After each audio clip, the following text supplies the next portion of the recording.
लेकिन मनीष जी, आज का उपचुनाव जो यूपी के अंदर की मैं बात कर रहा हूँ, वो एक बहुत बड़ा संकेत है उत्तर प्रदेश में योगी आदित्यनाथ के लिए और केंद्र में बैठे प्रधानमंत्री मोदी के लिए कि उत्तर प्रदेश में 2014 से 2024 10 साल मोदी सरकार चल गई और इतने सीबीआई केस जो समाजवादी पार्टी के पड़े हुए हैं उनमें किसी में कोई एक्शन ही नहीं हुआ। उत्तर प्रदेश से योगी आदित्यनाथ जो सीएम उत्तर प्रदेश के हैं, ये कम से कम आधा दर्जन मामलों को सीबीआई को सौंप चुके हैं।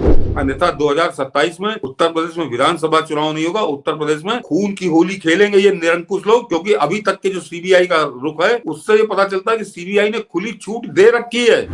आपको यहाँ पे पूरा धन्यवाद देना चाहिए उत्तर प्रदेश सरकार को, और जो पुलिस वाले वहां अपनी जान पर खेल कर तैनात है। आपने देखा कितने बड़े बड़े अड्डे थे, अगर किसी की भी सर में लग जाता तो उसकी जान चली जाती। तो एक तरह से पुलिस वालों की हत्या के उतारू हत्यारों को किस तरह से उन्होंने काबू किया है, और उसके बाद ये आज जो है वोटिंग वहां पर हो पाई। लेकिन मनीष जी, आज का उपचुनाव जो यूपी के अंदर की मैं बात कर रहा हूँ, वो एक बहुत बड़ा संकेत है उत्तर प्रदेश में योगी आदित्यनाथ के लिए और केंद्र में बैठे प्रधानमंत्री मोदी के लिए कि 2027 के जो विधानसभा के चुनाव है उसके लिए किस तरह की खूनी तैयारी इन लोगों ने कर रखी है। ये किस तरह का नंग नाच करेंगे, किस तरह से हत्याएं और पथराव शुरू करेंगे, दंगे कराएंगे, इसका ये रिहर्सल था आज का उपचुनाव जो था। तो ये आपने छोटे पैमाने पर देखा है, और 2027 में का जो विधानसभा चुनाव होगा उससे पहले ये पूरा संदेश इन्होंने आज ये दे दिया है। अब इसकी जड़ें कैसे काटी जाएंगी ये मुख्यमंत्री देखे या प्रधानमंत्री मोदी देखे, उनके सामने सारे वीडियो पहुंच गए होंगे। और इसके अलावा मनीष जी कि ये जवाब अब गृह मंत्री अमित शाह को भी देना पड़ेगा कि उत्तर प्रदेश में 2014 से 2024 10 साल मोदी सरकार चल गई और इतने सीबीआई केस जो समाजवादी पार्टी के पड़े हुए हैं उनमें किसी में कोई एक्शन ही नहीं हुआ।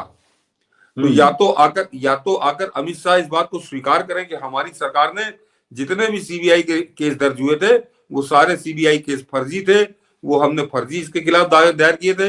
यहाँ बड़ी सुशासन की सरकार चल रही थी, बहुत बढ़िया सरकार चल रही थी, और सीबीआई ने सारे केस फर्जी दायर किए हैं। यानी उत्तर प्रदेश की जनता पिछले 10 साल से इंतजार कर रही है कि इस पे कोई एक्शन होगा, इस पर कोई एक्शन होगा। और मैं बता दूं, उत्तर प्रदेश से योगी आदित्यनाथ जो सीएम उत्तर प्रदेश के हैं, ये कम से कम आधा दर्जन मामलों को सीबीआई को सौंप चुके हैं। लेकिन सीबीआई उस पर पता नहीं कौन सा नींद में सो रही है, कौन सी अजगर की नींद में सो रही है, और गृह मंत्री को उस पर जरा ध्यान देना चाहिए।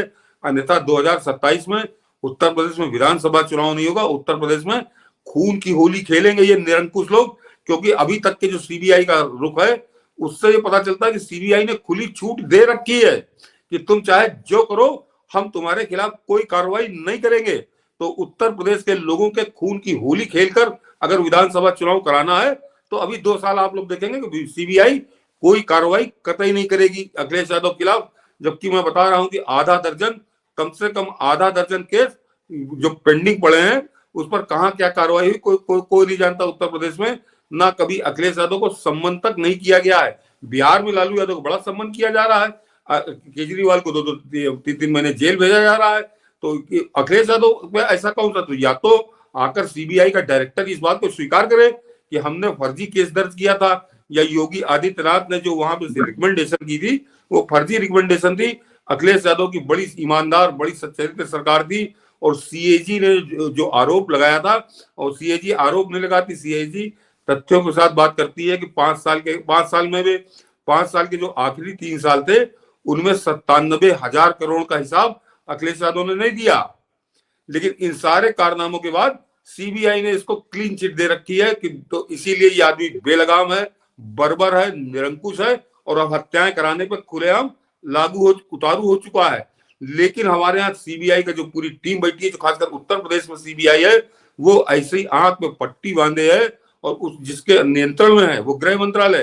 तो गृह मंत्रालय ने भी आंख में पट्टी बांध ली है कि उसको उत्तर प्रदेश नहीं दिखाई दे रहा। और ये जो तैयारी है, ये इसका मतलब अगर कोई एक्शन नहीं होता है, कोई दबाव नहीं बनता है, तो 2027 में खून की होली उत्तर प्रदेश में खेली जाएगी। बिल्कुल ही साफ संकेत है जिस ढंग का आज हुआ। ये तो समझ लीजिए कि योगी आदित्यनाथ का प्रशासन है कि लोगों के अंदर खौफ है, वरना आज जो कुछ भी हुआ वो उत्तर प्रदेश में कुछ जलाने के लिए काफी कुछ था। एक जो दलित बच्ची के साथ हुआ वो, उस पे भी शुरुआत में ये नैरेटिव बनाने की कोशिश की गई कि दलित बच्ची के साथ हुआ, लेकिन जो ही पता चला कि उसमें समाजवादी पार्टी का कार्यकर्ता है, मीडिया ने उसे दबा दिया और समाजवादी पार्टी तो पूरी तरह से इस मुद्दे को खा ही गई है। दंगाइयों और हत्यारों के समर्थन में, उनके बचाव में किस तरह से ट्वीट कर रहे सामने है। और ये जो बेटी जिसको हुआ है, तो अगर ये केस भी कहीं योगी आदित्यनाथ अगर सीबीआई को दे दे इस हत्या का, तो 2027 तक इसमें सीबीआई सोती रहेगी, कुंभकर्ण को मात दे देगी सीबीआई की नींद। तो सीबीआई इतनी मेहरबान क्यों है अखिलेश यादव पर, ये बहुत आसानी से लोग समझ सकते हैं। हम लोग उसको आज चर्चा नहीं करेंगे, उसको जरा कुछ पुराने किस्से उखाड़ेंगे नहीं। लेकिन अगर मैं बता रहा हूं कि अगर ये करहल में आज दलित बेटी की हत्या अगर सीबीआई को योगी आदित्यनाथ सौंप दें, तो मजा आ जाएगी। 2027 तक अखिलेश यादव रावण की तरह इसी तरह से राज करेगा। कमाल की बात यह है कि इन सब चीजों को देख करके भी ये साफ ये देखते हुए कि एकदम से बुर्का नहीं उठाया जाएगा, फिर जिस ढंग से पर्टिकुलरली मुस्लिम इलाके में ही ये फसाद कराने की कोशिश की गई, फिर भी एमवाई समीकरण का खेल यदि मतलब उसके शिकार होते हैं कि एक जाति विशेष के लोग, तो सचमुच सनातन के लिए और भारत के लिए चिंता का विषय है कि मोदी से नफरत में आप किस स्तर तक जा सकते हैं कि आप अपने ही स्टेट की तबाही ला सकते हैं। और उत्तर प्रदेश सिर्फ उत्तर प्रदेश नहीं है, देश का सबसे बड़ा सूबा है, और इसीलिए उत्तर प्रदेश की अशांति पूरी देश के लिए तबाही की वजह बन सकती है। नहीं, लेकिन मैं दर्शकों से कहूंगा कि यहाँ पर योगी आदित्यनाथ ने तो आज जिस तरह से निपटाया है, ये जरूर पूछना शुरू करिए जरा गृह मंत्रालय से कि ये सीबीआई इतनी मेहरबान क्यों। सीबीआई के डायरेक्टर को पूछिए कि आज तक अखिलेश यादव के खिलाफ कोई एक कदम भी आगे क्यों नहीं बढ़ी, कभी कोई सम्मन क्यों नहीं किया, कभी कोई चार्जशीट क्यों नहीं दाखिल हुई। तो वो कौन से उन आरोपों की कौन सी खिचड़ी पका रही है दिल्ली में बैठ के सीबीआई। ये जरा अब ये बिल्कुल सामने आना चाहिए जनता के सामने कि कौन सा राजनीतिक खेल खेल रहे हो, ये भी जरा सामने आ जाए, खुल कर आना चाहिए सामने, ताकि लोग अपने आंखों को पट्टी तो ना बांधे, फिर लोग अपना उसी हिसाब से अपना अपना रास्ता तय करें। बिल्कुल, कहीं यदि ऐसा संदेह तो ऐसा तो नहीं कि भाई कांग्रेस को पस्त करने के लिए आप समाजवादी पार्टी को बड़ा कर रहे हैं, उसे उसका राक्षसी स्वरूप बड़ा कर रहे हैं, जो इतना खतरनाक आपको। नहीं मनीष जी, क्यों ढकी छुपी का है बात कि कांग्रेस तो यहाँ मिट्टी में मिली हुई है, कभी कभार वो पनप जाती है, जैसे घास आ जाती है बरसात में, उस तरह से पनप जाती है। यहाँ पर किसको निपटाने के लिए अखिलेश यादव के खिलाफ कोई कार्रवाई नहीं की जा रही, ये उत्तर प्रदेश का बच्चा अच्छे से जानता है। ये बहुत अच्छे से जानता है कि सीबीआई किसके अंडर में है और सीबीआई क्यों मेहरबान है अखिलेश यादव के, ये सब जानते हैं। तो वह कांग्रेस वाला नहीं, इसलिए धोखे में रहने की कोई जरूरत है नहीं। वो सबको मालूम है कि किस अखिलेश यादव से किसी तरह से योगी आदित्यनाथ निपट जाए। बस ये बड़ी दिल में तमन्ना है, वो तमन्ना देखें पूरी होती कि नहीं होती। तमन्ना किसी की पूरी नहीं होनी है।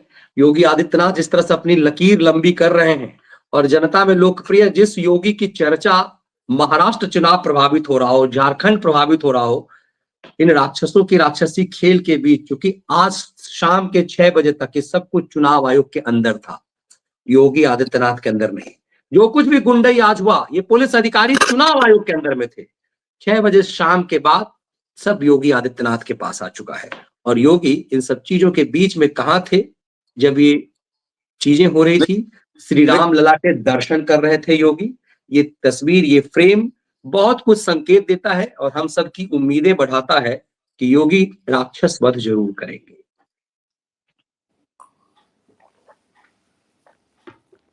ये देखिए, ये दिव्य भव्य तस्वीर जिसका 550 साल से भारत इंतजार कर रहा था, ये वो फ्रेम है।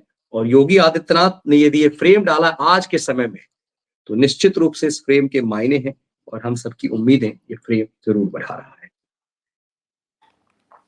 नहीं मनीष जी, वो तो 6 बजे के बाद योगी आदित्यनाथ की पुलिस हरकत में आ गई और वो जो करहल वाले हत्यारे हैं वो सब गिरफ्त में आ गए पुलिस के। वो इस समय कोई फरार नहीं है, उनको पुलिस ने पकड़ लिया, उनकी सेवा शुश्रूषा हो रही है, रात में हो जाएगी। लेकिन अब आगे देखिए क्या होता है। अभी तो ये जो दंगाई, ये जो पत्थरबाज है, जरा इनकी भी सेवा पुलिस करे तब आनंद आएगा। तब आनंद आएगा। चलिए, हम सब इसका इंतजार कर रहे हैं।